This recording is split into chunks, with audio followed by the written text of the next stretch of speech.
गुजरात के मुख्यमंत्री भूपेंद्र पटेल के वडोदरा दौरे के दौरान कल हरणी बोट कांड का मुद्दा फिर से उठा था। दरअसल हरणी बोट कांड के जो पीड़ित है वो इतने दिनों के बाद अभी भी न्याय की गुहार लगा रहे हैं। तब आज गुजरात के आम आदमी पार्टी के प्रदेश अध्यक्ष ईसुदान गढ़वी वडोदरा शहर आ पहुंचे और उनकी ओर से हरणी बोट कांड के पीड़ित परिवार की मुलाकात ली गई है। इसी के साथ आम आदमी पार्टी के प्रदेश अध्यक्ष ईसुदान गढ़वी की ओर से ये भी कहा गया है कि कल जो मुख्यमंत्री भूपेंद्र पटेल का कार्यक्रम आयोजित हुआ था उसमें हरणी बोट कांड पीड़ितों के साथ जिस तरीके का बर्ताव किया गया था वो बेहद ही गलत था। तब आइए इस मामले में उन्होंने क्या कहा है आपको सुनाते हैं। अग्निकांड में न्याय नहीं मळ्यो, आपणे जोई लीधुं। राजकोट में पण हजी अग्निकांड में न्याय नहीं मळ्यो।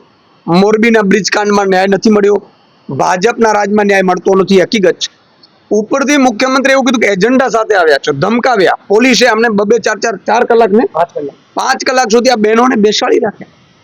खबर कोई पूछवानो आवे अने मीडिया न मळे एना माटे ध्यान राखवामां के भाई एवुं शुं काम करो छो? तमे 3 ने कही दो 40 लाख रुपया आपवाना छे, आपी दे। અને જે વિનોદ રાવ અને જેટલા પણ અધિકારીઓ છે, જે જવાબદારો છે, એને એની સામે એફઆઈઆર થાય। પ્રમોશનો કેમ આપવામાં આવે છે? તો દીકરી તો પાછી નહીં જ આવી શકવાની આપણે ખબર છે। કોઈ પણ મુખ્યમંત્રીઓ નહીં આવી શકે, પણ ન્યાય તો અપાવી શકે ને। મુખ્યમંત્રી મળે છે તો હવે પાછો એમ કહે છે કે તમને વકીલની સરકારી વકીલની જરૂરત હોય તો અમે આપીશું તમને। હાઈકોર્ટમાં કેસ ચાલે છે, હાઈકોર્ટમાં કેસ ચાલે છે, તમે એફઆઈઆરમાં નામ છે તો કરો। તમને કોણ રોકે છે? તમે તમારો દીકરો તમારી દીકરી હોત તો આજે ગુજરાતના ગરીબ છે એ મરી જાય એનું કોઈ વેલ્યુ નહીં। એટલે આ ખૂબ જ દુઃખદ છે। આપણા ગુજરાતના તમામ માતા બહેનો દીકરીઓ માટે પણ શરમજનક વાત છે। આજે આ રોશનીબેન છે, કાલે તમારી મારી પણ દીકરી હોઈ શકે છે। એટલે બધા ગુજરાતની માતા બહેન દીકરીઓને પણ મારી વાની વિનંતી છે। ભાજપના મહિલા મોરચાના બહેનોને પણ વિનંતી છે, કાલે તમારી સાથે પણ આવું જ બનશે। જો તમે આ આપણી દીકરી માટે ન્યાયમાં તમે ઊભ્યા નહીં હોય તો તમે જોયું હશે ત્યાં મમરેલીમાં પણ બેન દીકરીને તમે વરઘોડા કાઢ્યા હતા।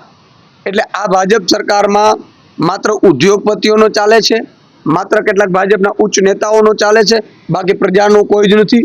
કોન્ટ્રાક્ટર, સરકારી જે પદાધિકારીઓ છે, મેયર, સ્ટેન્ડિંગ કમિટી ચેરમેનો, એ બધા કોન્ટ્રાક્ટરો છે એ અને અધિકારીઓ છે એ અને મંત્રી સુધી જવાબદાર છે અને એની સામે પગલાં લેવા જોઈએ એવી અમારી પણ માંગણી છે।